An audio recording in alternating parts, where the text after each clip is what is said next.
Welcome back, viewers.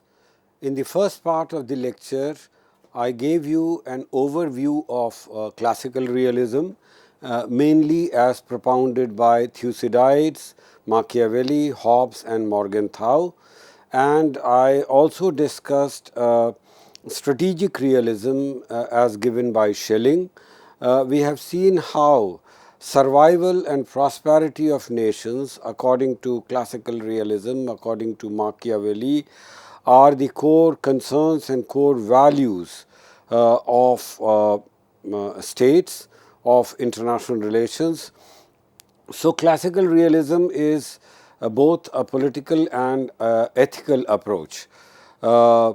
Although for them ethics consists only in state survival and the national interest, not in private morality. So, public and private morality were differentiated by classical realists. We also saw we discussed the ideas of Schelling, who is a strategic realist. Most realists today are silent about political morality or about norms and ethical concerns. The most important realist thinker or neorealist thinker is Kenneth Waltz. Kenneth Waltz starts with certain assumptions which he shares with classical realism. For example, he believes, like classical realists, he believes that international system consists of independent states who operate in international anarchy. However, he does not talk about human nature. Classical realists talked about selfish and quarrelsome human nature. Kenneth Waltz does not talk about human nature. He also ignores the ethics of statecraft. For Kenneth Waltz, international relations or realism is basically an explanatory approach and is heavily influenced by economic models. He tried to create a scientific theory of international relations. He believed that states act or behave in a predictable way. His approach is often called structural approach. He believes in, or rather he talks about the structures, international structures. He believes that the state conduct or behavior is shaped by international system, is shaped by international structures and distribution of power. Now, the distribution of power or international system can change, and so the state behavior will also change. The action of the rulers are not crucial. The rulers are bound by the structures of the international system and by distribution of power.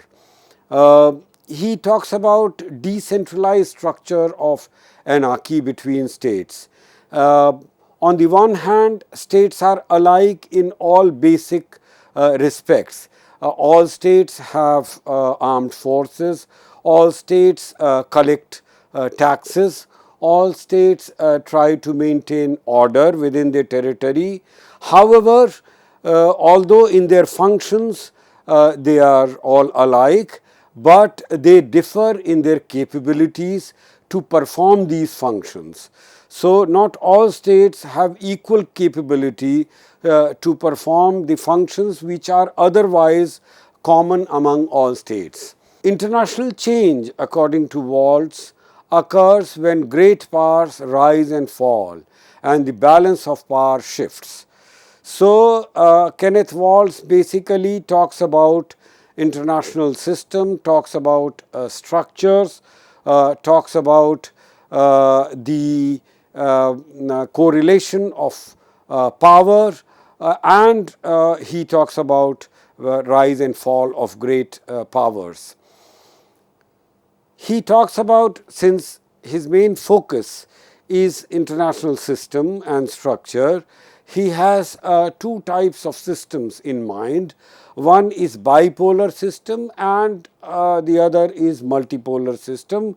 According to him, bipolar systems are more stable and provide a better guarantee of international peace and security. They are simple, they are more predictable, because there are two great powers. Both can be expected to maintain the bipolar system because the system depends on their survival. So, maintaining themselves will ensure the maintenance of the bipolar international system. He also believes that Cold War, bipolar system along with the Cold War, ensured stability and peace. So, it served the cause of peace, it promoted order, even though it may not have promoted justice. Because in the international system, where the distribution of power is unequal, it's quite possible that justice is not done. The fundamental fact about Kenneth Walt's system approach is that it is structural, is that it is deterministic, that the structures, international structures, they dictate the policy of the states. The states basically have either no choice or little choice in taking a particular course of action. Their action is basically determined by the international system, by the structures. He does not give any advice to the rulers. Unlike Machiavelli, who wants the rulers to be astute, to be clever, to gauge the action and the intention and the activity of adversaries. Unlike Machiavelli, Waltz does not give any advice to the rulers. Why he does not give any advice? Because he believes that the rulers are not independent to decide upon a course of action. Their actions are dictated by the international system, by the structures, by the fact whether the world is bipolar or multipolar. So, in that sense, Walt's theory is deterministic, because the structures dictate the policy of the states, the action of the states. On the one hand, one can say that there are no norms or ethical dimensions in Walt's approach, but there is a problem here. There is a problem because there are certain values or norms which even Waltz or other neorealists accept. For example, all states are formally sovereign and equal. So, this is a norm which where all states are sovereign and equal. None of these states which are sovereign and equal are required to obey any other state. They are entitled to command their own actions, but this itself in a way is a norm. Waltz also says that states are worth fighting for, that states are very precious, that states are very important and crucial, that state security and survival are most important, and therefore these can be considered as values. So, on the one hand, it is generally believed that neorealists do not believe in norms and values, but at the same time one will have to understand that there are certain basic assumptions which even the neorealists believe in, for example, sovereign equality of all states. So, these can be considered as norms and values. Walls, in fact, does not explicitly discuss these norms and values. He simply takes them for granted. It is taken for granted that states are sovereign and equal. But he does not call this fact as a value or a norm. National interest is again something which can be interpreted very differently by classical realists and by the neo-realists. For classical realists, national interest is basic guide of foreign policy. It is in that sense a moral idea. It is a precept. It is something which has to be defended. So national interest becomes something of a value, something of a moral idea. For Walls, national interest is automatic. It is an automatic signal guiding the states. He does not call it as a value, but ultimately he tacitly acknowledges by saying that it is automatic signal guiding states. He tacitly acknowledges that these are values, though he does not call them as values. For Morgenthau, for example, states were or are guided by leaders, by policy makers, whose foreign policies are successful, or these can be unsuccessful or failures, depending on the wisdom of the decisions.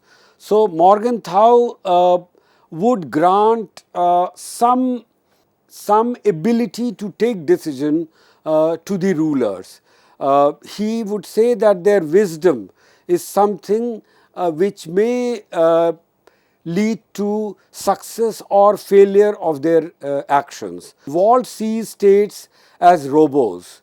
He says that they are robots because they basically respond to impersonal constraints and are dictated by international system, are dictated by international structures, are dictated by the correlation of forces.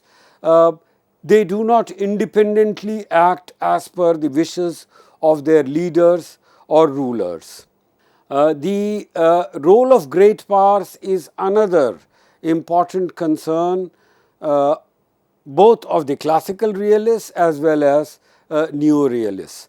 According to classical realists, great powers also have great responsibilities. They ought to manage the system, they ought to behave in a certain way, a responsible way, so that international system can be maintained.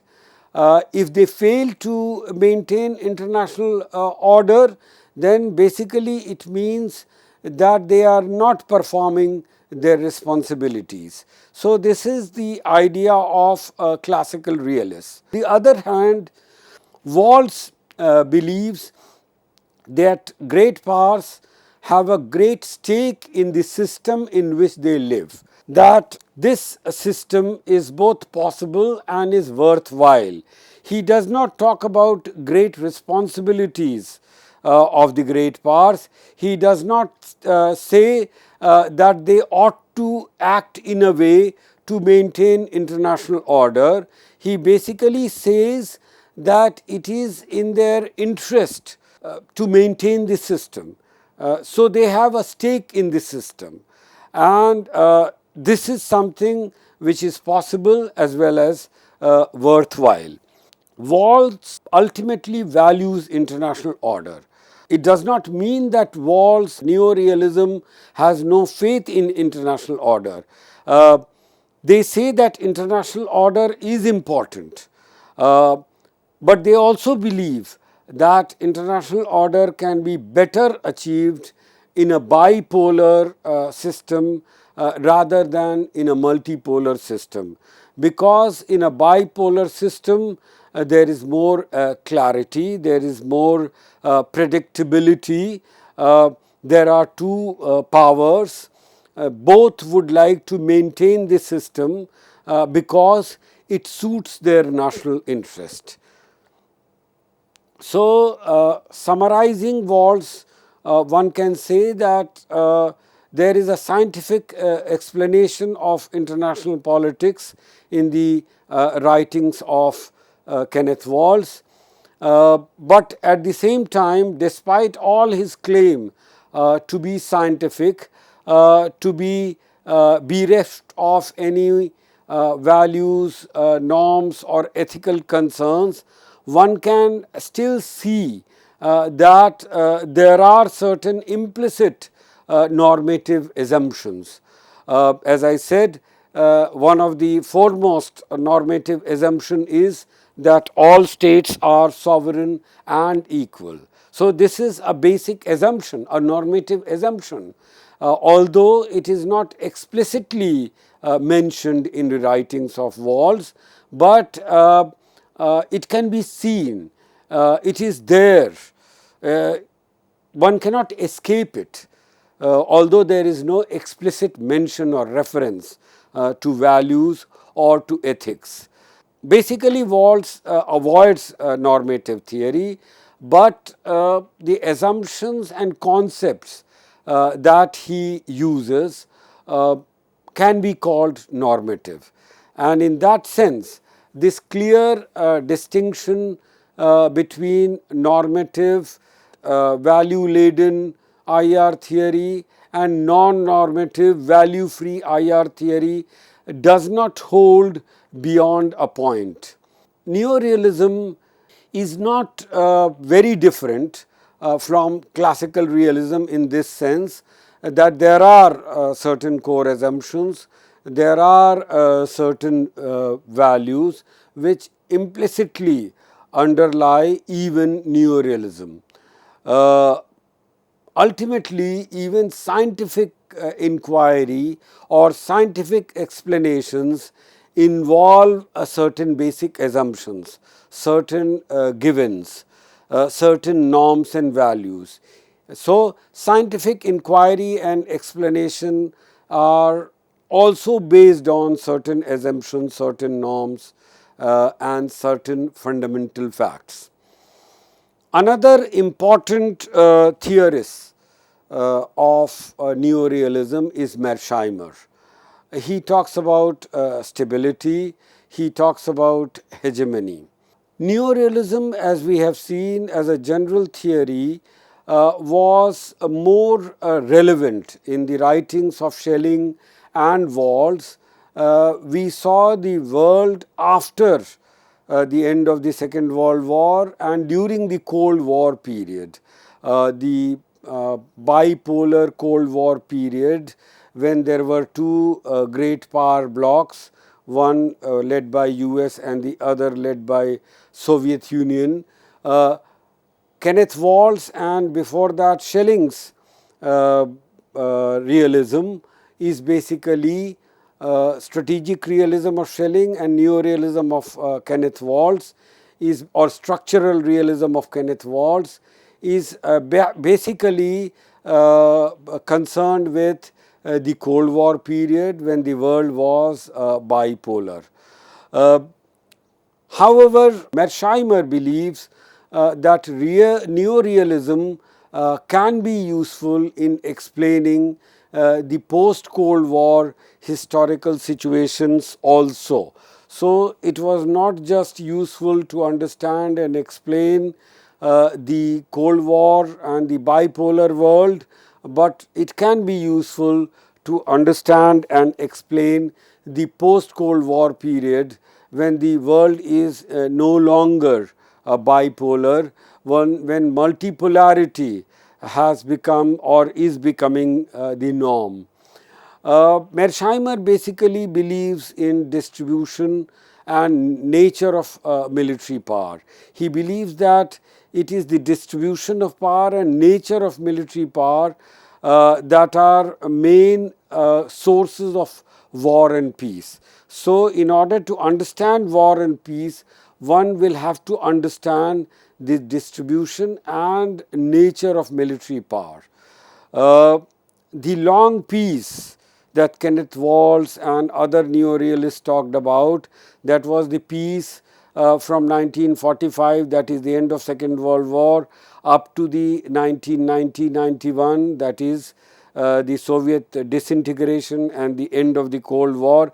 This 45 years of what is sometimes called the long peace, Mearsheimer says it was because of the bipolar system of military power in Europe, because there were two power blocks which had a near military parity and both had nuclear weapons. So there was a balance of power, sometimes called the balance of terror, because of which there was relative stability. There was a period of long peace from 1945 to 1990. However, with the end of the bipolar world, with the end of the Cold War and rise of multipolar system, there is likelihood of instability. Uh, Mearsheimer calls Kenneth Waltz structural realism as defensive realism. It is defensive because states seek power in order to better secure and survive. So, survival and security, they are the main concerns, and these make state behavior basically defensive. On the other hand, Mearsheimer's understanding of the global situation, international situation, is different. He says that great powers are always searching for opportunities to gain power over other countries, over their rivals. So, hegemony, they want to achieve hegemony. Hegemony is their final goal, and because they want to achieve hegemony, because they want to achieve advantage over their rivals, therefore their actions are not just defensive, they are in fact offensive. So, Mearsheimer describes Waltz realism as defensive, and his own realism becomes offensive. Defensive versus offensive realism, states seek hegemony to dominate the international system so that no state or a combination of states can endanger them. But it is difficult to achieve. Although states would like to have hegemony, would like to achieve a situation in which no other state or a combination of states can hamper or endanger their security, but it is something which is very difficult to achieve. Even for a hegemon like US, maintaining global hegemony becomes very difficult. So, unipolarity is something which is very difficult to maintain. Therefore, he believes that in different regions of the world, there are likely to be regional hegemons. For example, in the Euro-Atlantic Western Hemisphere, US has been and will remain perhaps the regional hegemon. The other contenders will not be able to match up to US. Whether these contenders can be European powers like Germany, or these can be countries of South America, Latin America like Brazil. But US would always try to somehow undermine them and to maintain its hegemony. But Mearsheimer still believes that US in the long run cannot be global hegemon. It will be a regional hegemon. There will be other regional hegemons, like in East Asia, China is likely to be another hegemon. Although US would like to somehow stop China from becoming regional hegemon, but it will not be easy for US. Mearsheimer's ideas about regional hegemons, his ideas about offensive realism, the way he tries to explain state behavior and statecraft in terms of desire and attempt of states to achieve hegemony, which if not achieved, they will go for regional hegemony. But Mearsheimer has been criticized. It is said that he fails to explain peaceful change and cooperation between great powers. He talks about regional hegemons, but he does not adequately explain how US and UK, for example, could maintain a fairly cooperative relation during the Cold War and even after the Cold War. Similarly, Mearsheimer is unable to explain the emergence of European Union and the very idea of such regional cooperation arrangements is pooling of sovereignty by the various member states. Mearsheimer's theories do not adequately explain the emergence of such cooperative arrangements. Mearsheimer, it is also believed, ignores the responsibilities of statecraft and human involvement. He does not believe that statecraft or human involvement can really make a difference. Here, this criticism is valid against Kenneth Waltz also. So, whether it is Waltz or Mearsheimer, both can be called impervious to not taking into account statecraft and the role of human agency. Their models can be called very mechanistic models.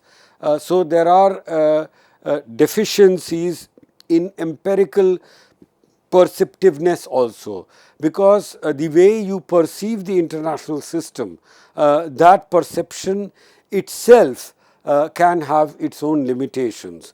So, these subtleties, nuances are not captured in the writings of either Kenneth Waltz or Mearsheimer. Thank you very much.